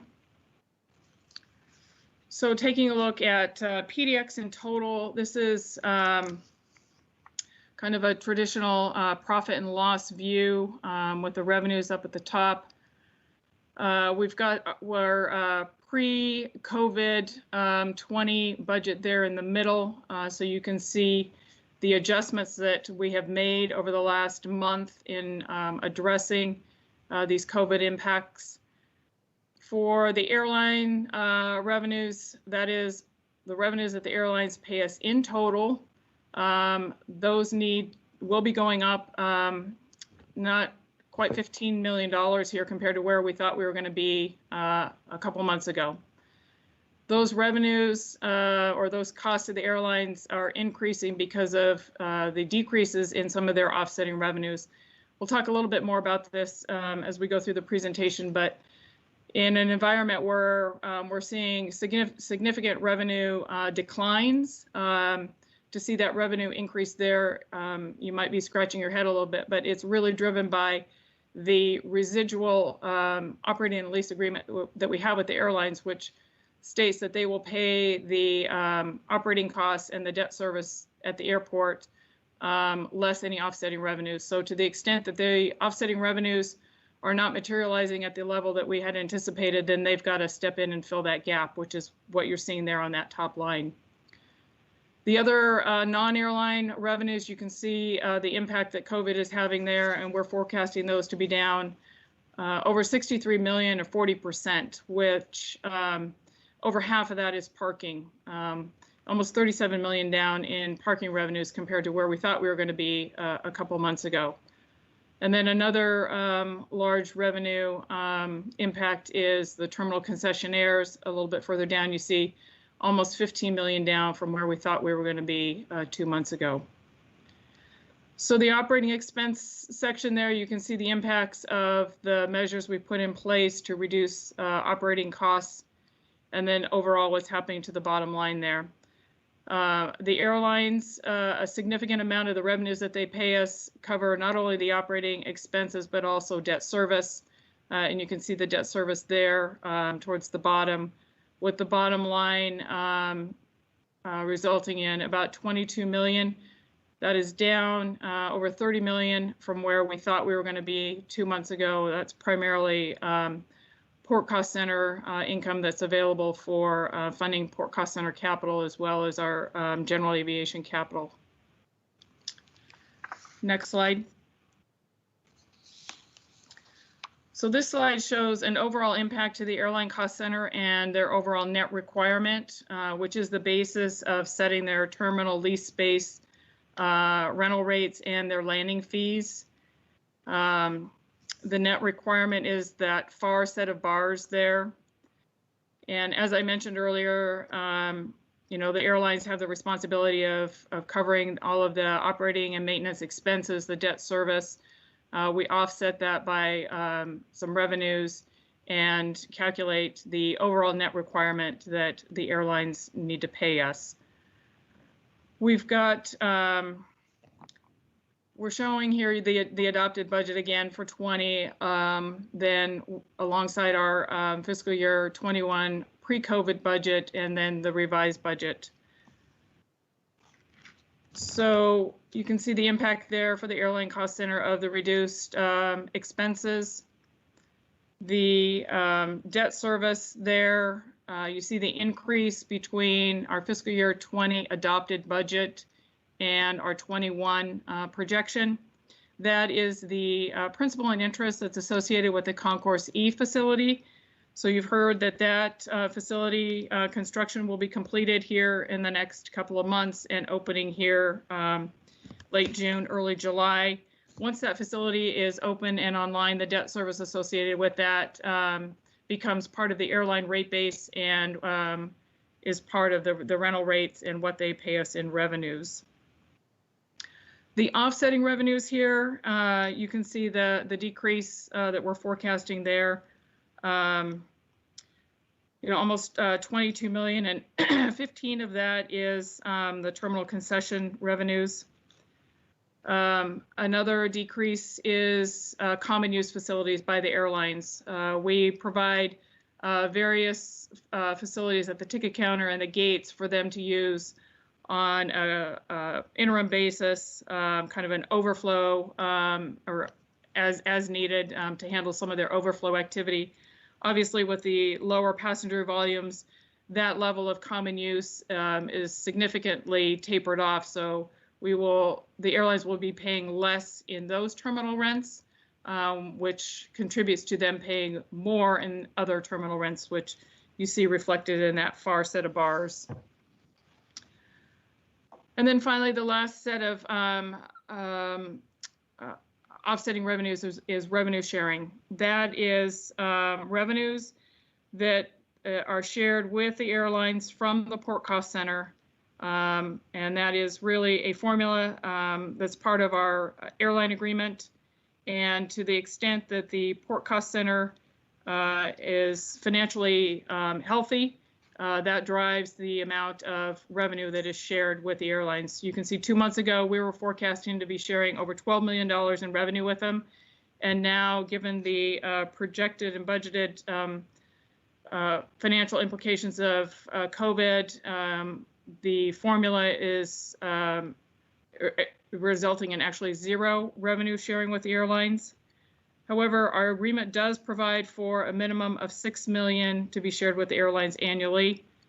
If the financial results of the Port Cost Center are such that we don't meet certain thresholds, that minimum $6 million is actually suspended until the financial health of the Port Cost Center resumes.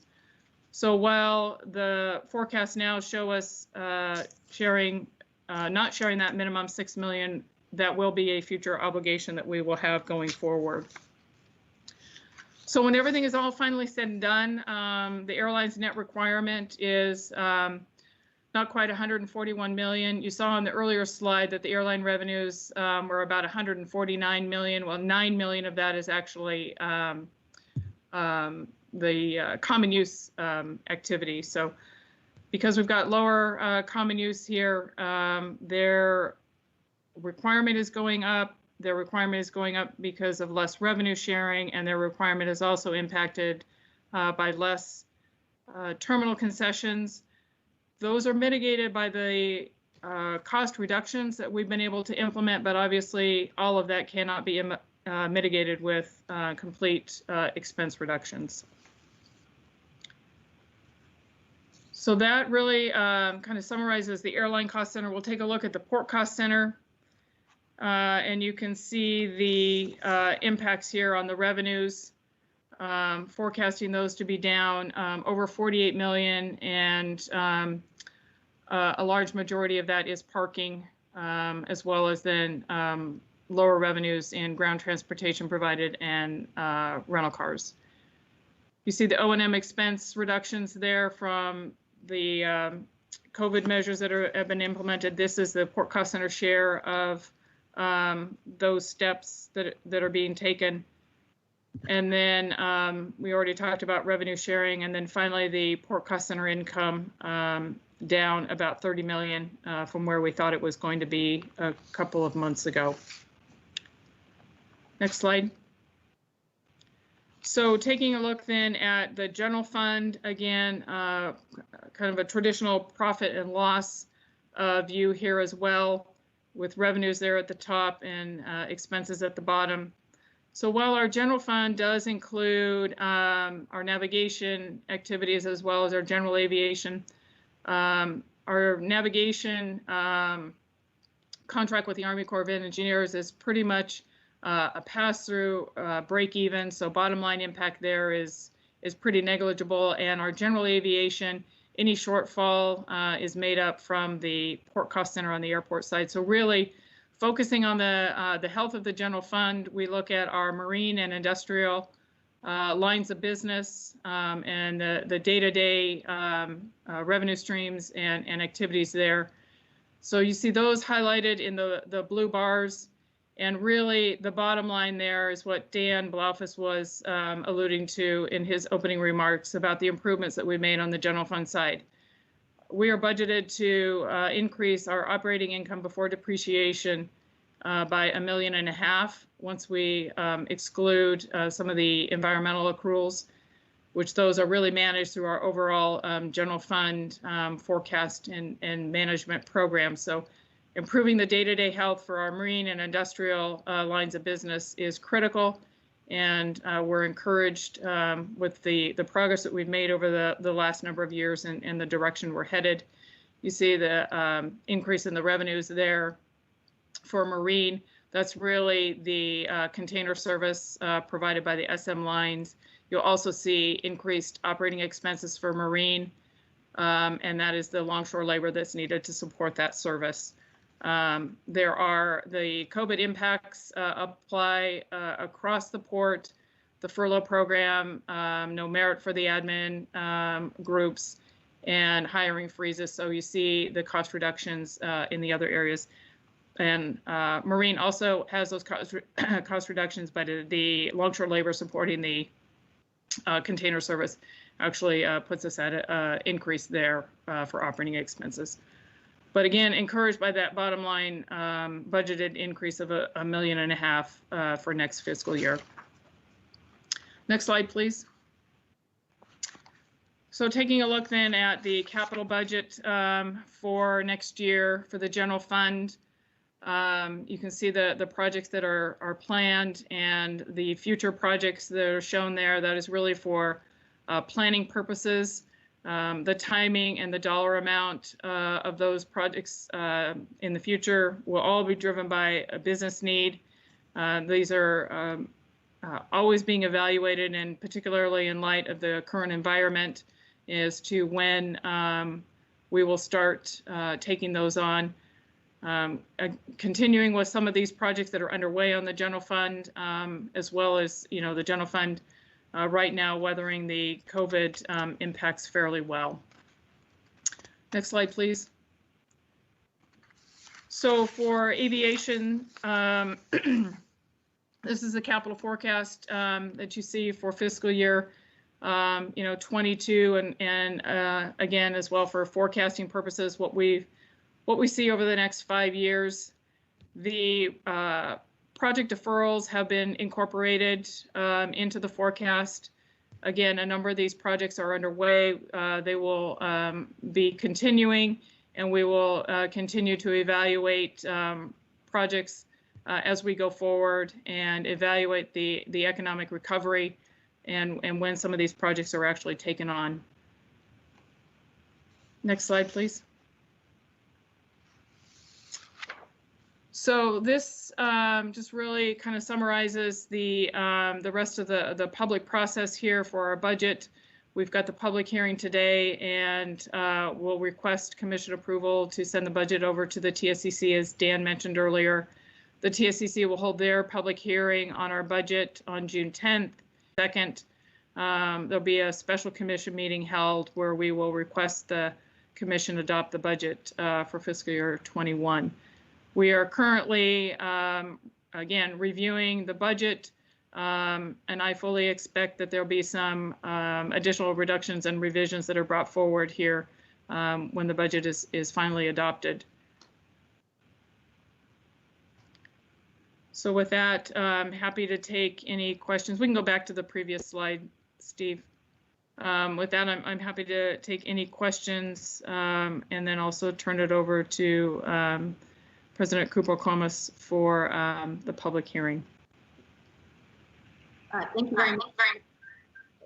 First, I wanted to say I appreciate the time and the thoughtfulness that went into revising this budget, given conditions that seem to be changing from week to week.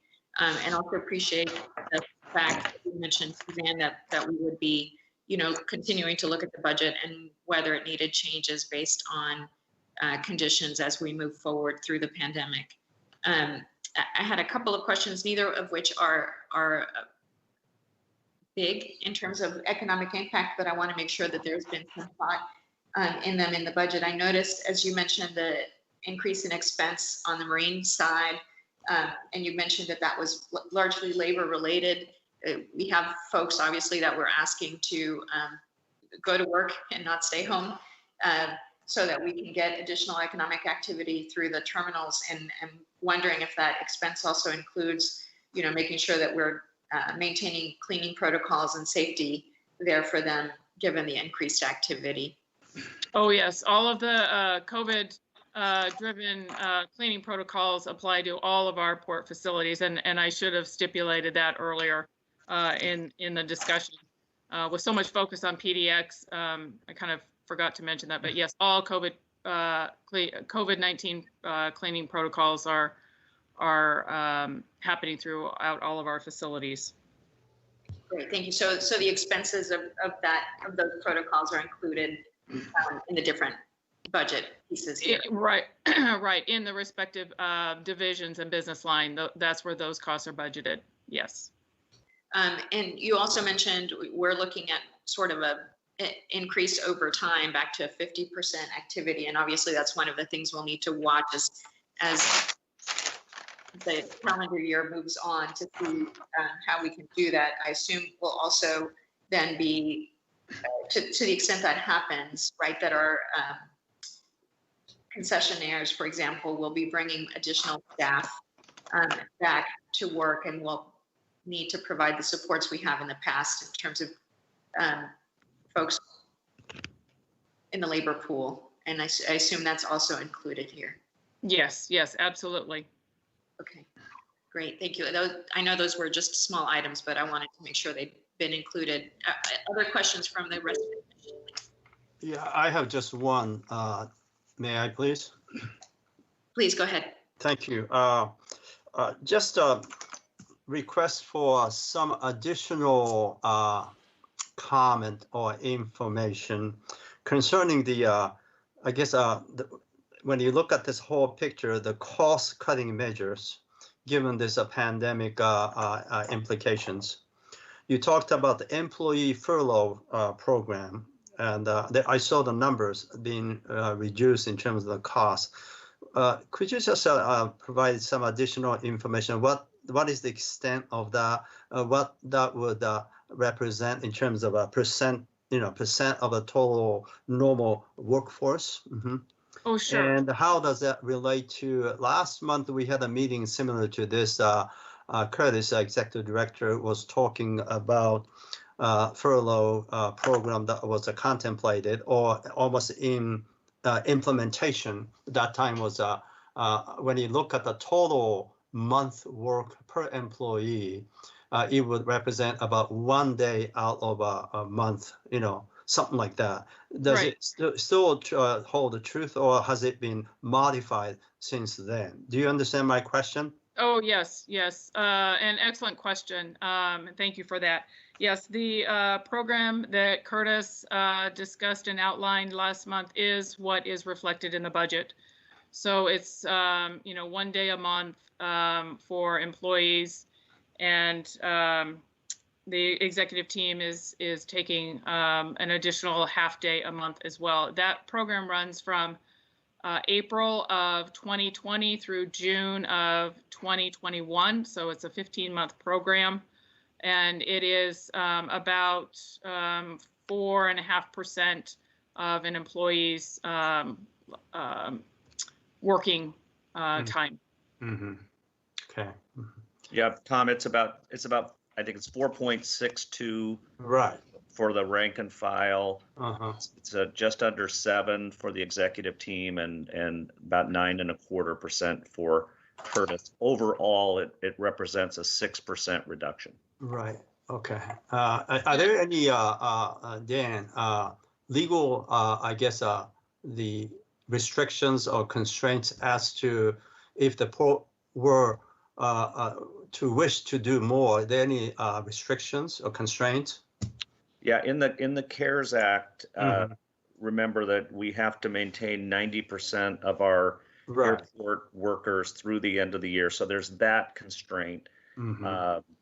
That's the primary constraint. I think it also provides that, if you in Portland Public Schools, for example, they went beyond 20%, or they went to 20%. Right. Which then triggered unemployment and whatnot. And so anyway, we think this is the right program for the moment. Again, we'll be watching to see how the year unfolds as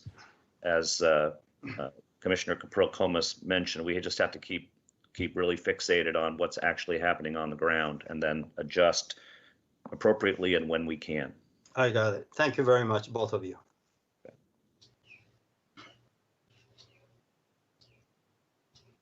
I'm done with my question. Thank you.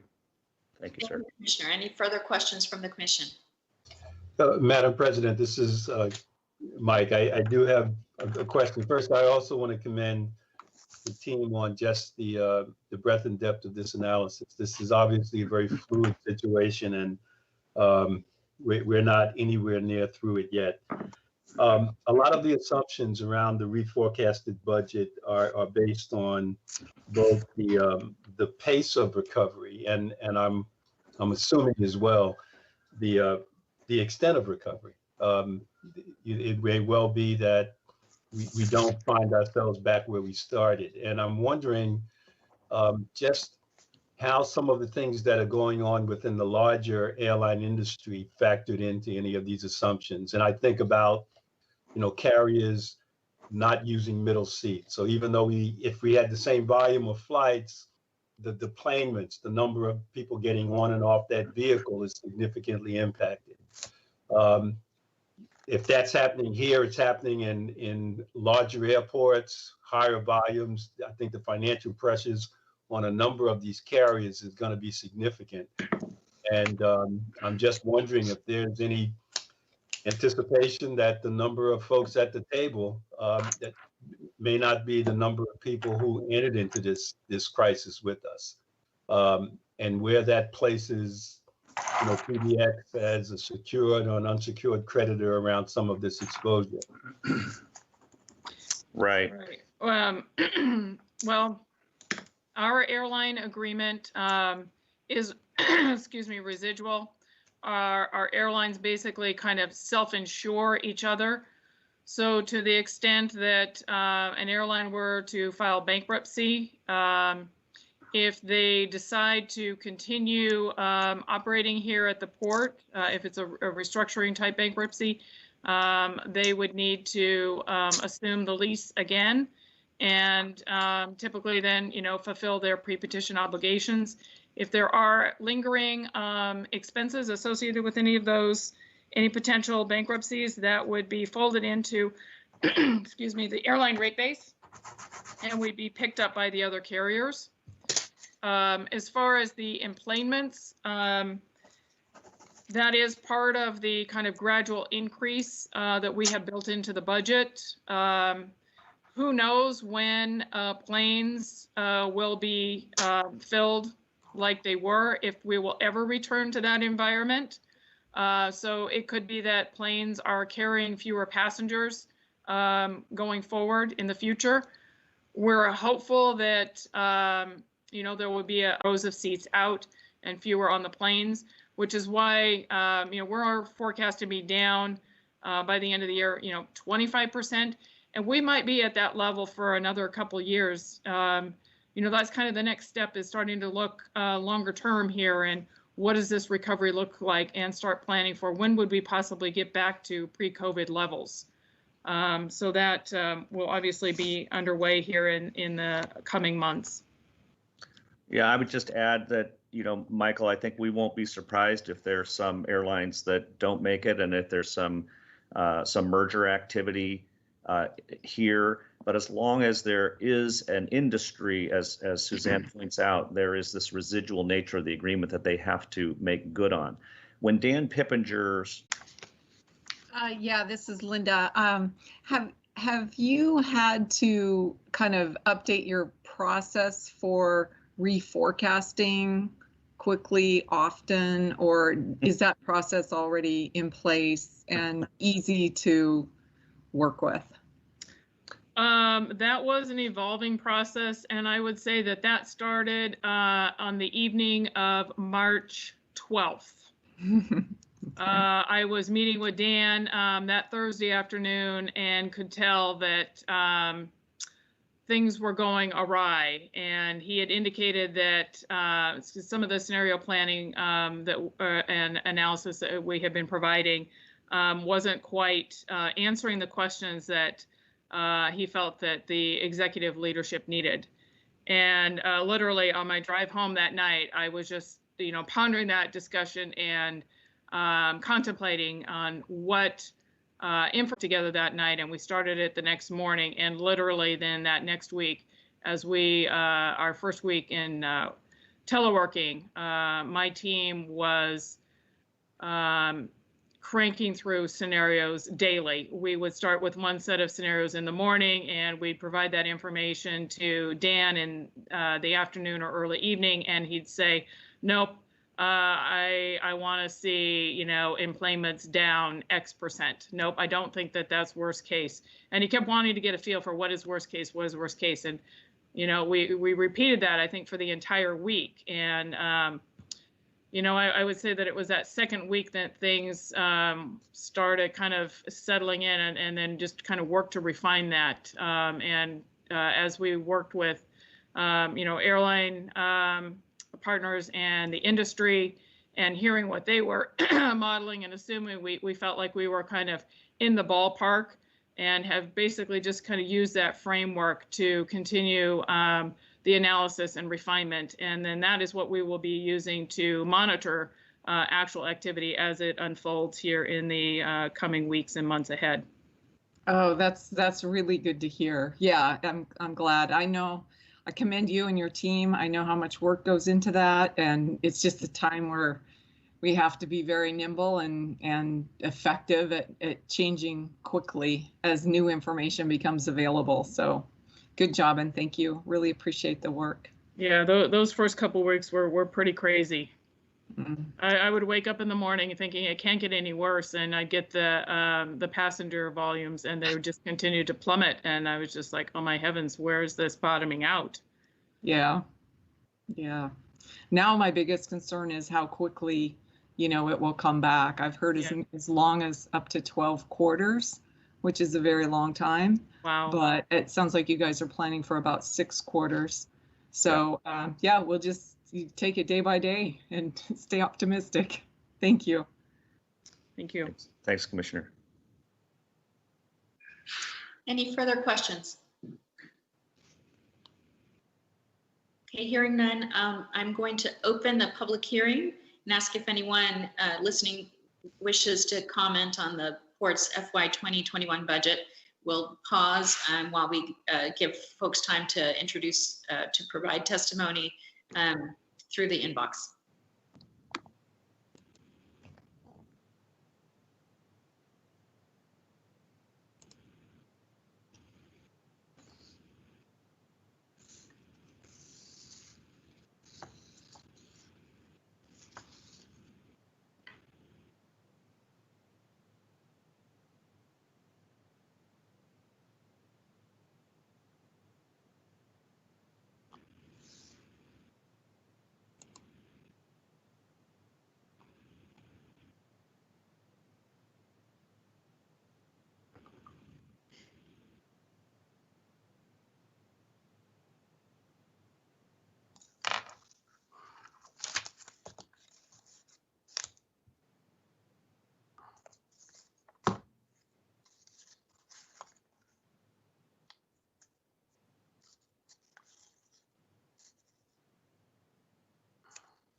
Thanks everybody for your patience while we manage this meeting virtually. We didn't receive any public comment So I will close the public hearing.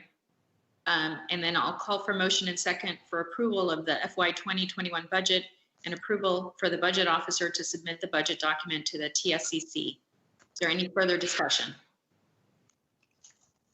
Steve, you can advance to the next slide. Hearing no further discussion, do I have a motion? I move. Second. Thank you. Acknowledging that Commissioner McDonald is no longer on the phone. Pam, could you go to the roll call vote for us, please? Commissioner Alexander, Aye. Cooper Comas, Aye. Lamb, Aye. Levy, Commissioner Levy,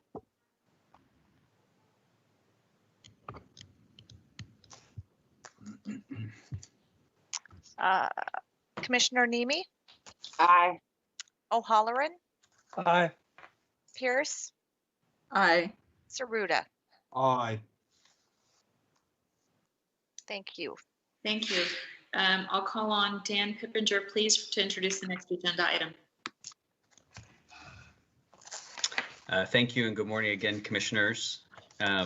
Before I introduce this item briefly, just note to follow on that we have been negotiating with the represented groups at the port on participation in the furlough program. And I'm pleased to report that both the parking control representatives who this contract applies to and the PDX maintenance teams have voluntarily agreed to participate in the port's furlough program, again, helping our financial position. And we greatly appreciate their willingness to be a great team player, and it's a real testament to their dedication to PDX. This particular item is to approve a one-year extension of a collective bargaining agreement between the port and AFSCME Local 3220, which represents the 13 parking control representatives at PDX. I'll let Blaise Lamphere, the Labor Relations Manager, present this item for you to consider and vote upon.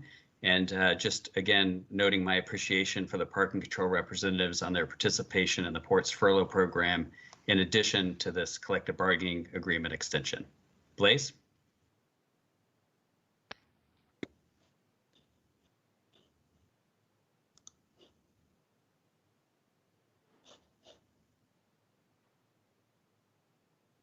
Blaise, we can't hear you.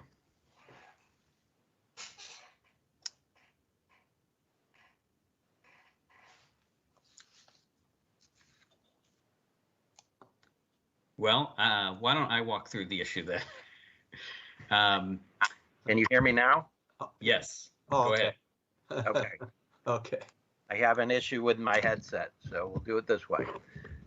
Good morning, commissioners, and thank you again, Dan. I appreciate your patience on my technical difficulties here. The highlights of this agreement, this would be a one-year extension to the existing agreement that was scheduled to expire in June 30th, 2020. It is the only agreement of the 8 that was scheduled to expire then. The parties came to an agreement on April 9th to extend it 1 year, and there would be no wage increase in this coming fiscal year. So that would be a 0. We did change the default on the health and welfare language. They have eligibility in this contract. This group is all part-timers, and their eligibility threshold, the existing one, was 86 hours a month worked, and we wish to extend the default to include all hours paid. So not just hours worked, but any vacation or any other type of paid leave that individuals might take would be included in their hours of eligibility. Finally, there's just a quick cleanup to incorporate the language we agreed to midterm due to the Supreme Court's Janus decision in 2018, which I've addressed in previous items, but it dealt with the prohibition by the court of mandatory fair share for those non-union members who were represented under collective bargaining agreements in the public sector. Next slide, please. So effectively, with the zero wage increase, no significant changes. The cost is a wash, and the extension is estimated at zero by finance. Next slide. Therefore, we seek approval for the executive director to enter one-year collective bargaining agreement extension with AFSCME. Thank you, Blaise. Any questions from the commission? This is Meg. Has it been ratified by the bargaining unit? Yes, it was.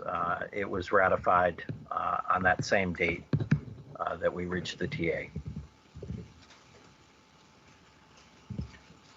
Thank you. You're welcome. Any further questions? Okay, I'll call for a motion and second for approval of the executive director's recommendation on this agreement. So moved. Second. Pam, would you? Commissioner Alexander, Aye. Puckalpakkis, Aye. Lamb, Aye. Levy, Aye. Nemi, Aye. O'Halloran, Aye. Pierce, Aye. Saruda. Aye. Thank you. Thank you. Our final agenda item will be introduced by Vince Granado.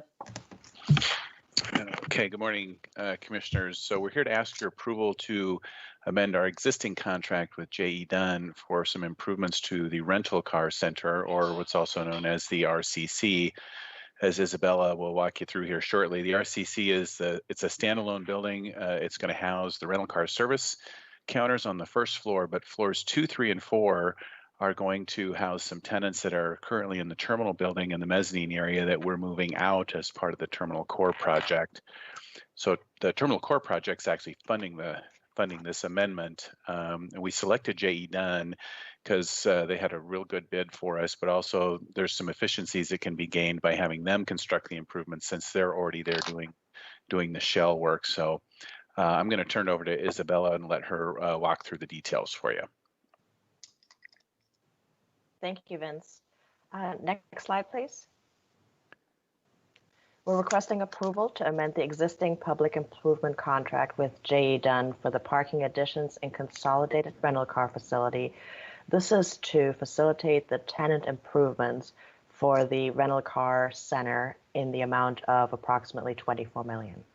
Next slide, please. Next slide, please. Thank you. This is an overview of the project. Oh, go back one. Thank you.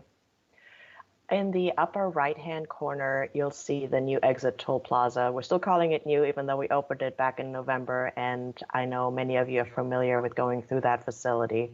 The middle of the screen shows the parking additions and consolidated rental car facility.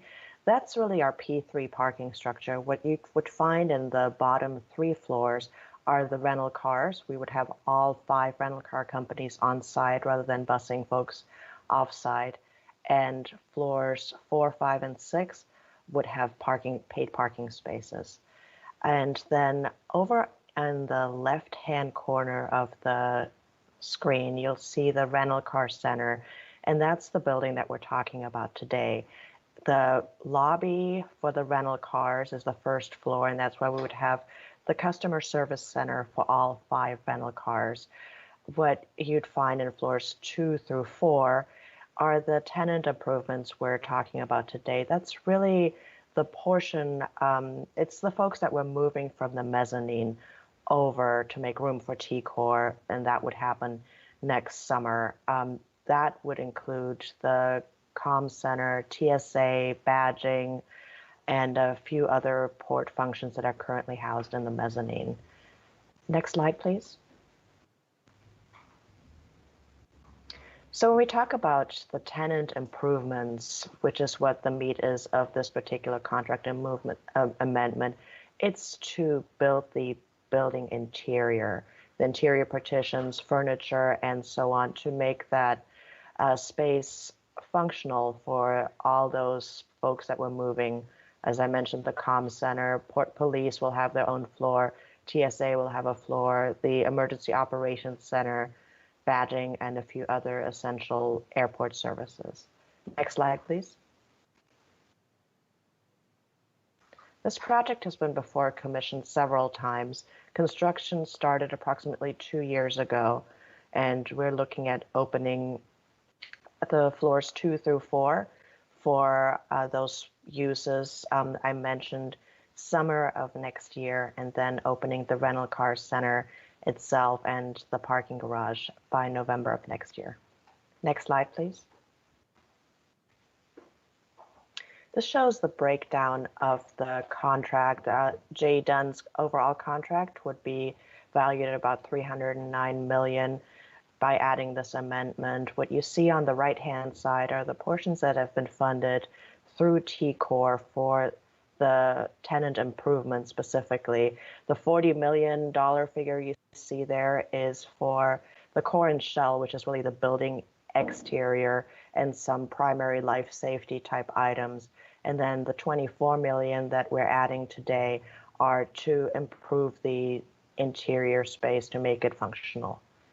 Next slide, please. This shows both the Packer budget and the RCC tenant improvement budget. Again, it's the TCOR funded portion, which we're talking about today. That portion is funded by the port and airline cost centers, and the overall construction small business goal for the RCC tenant improvements is 20%. The project contingency is low at 2.7% for this project. Next slide, please. Staff is requesting approval of the Executive Director's recommendation. Thank you very much. Do we have comments or questions? Madam President, hi, this is Mike. I'm curious as to just the broader project we're roughly 2 years into. I'm curious as to the small business participation to date. Yes, so we have 2 small business participation goals on this. There's the design portion, which is about 10%, and then we have the construction portion, which is 15%. The contractor's been doing really well on the design portion. They're definitely meeting their goals there. On the 15% construction portion, they're working with the port on, they're meeting 13% right now, and they have a corrective action plan in place to meet the other 2% that they're short right now. That is one of the reasons why we've increased the goal on the RCC tenant improvement to 20%, which is a pretty high goal, and we feel confident that the contractor will be able to meet it. Great, thank you very much. I appreciate that. Given just the volatility of so much of the work that we're doing now, I want to make sure that we continue to keep an eye on something that I think we've managed well over the last 2 years. Thank you, Commissioner. Any further comments or questions? Okay, hearing none, I'll call for motion and second for approval of the Executive Director's recommendation. Motion. Second. Any further discussion? Pam, if you could do the roll call, please. Commissioners Alexander, Aye. Kukrow Comas, Aye. Lamb, Aye. Levy, Aye. Nemi, Aye. O'Halloran, Aye. Pierce, Aye. Saruda. Aye. Thank you. Thank you. That concludes our business today, so I will end the meeting. Thank you very much. Thank you. Thank you. Take care, bye. Thanks, everyone. Thank you. Be safe.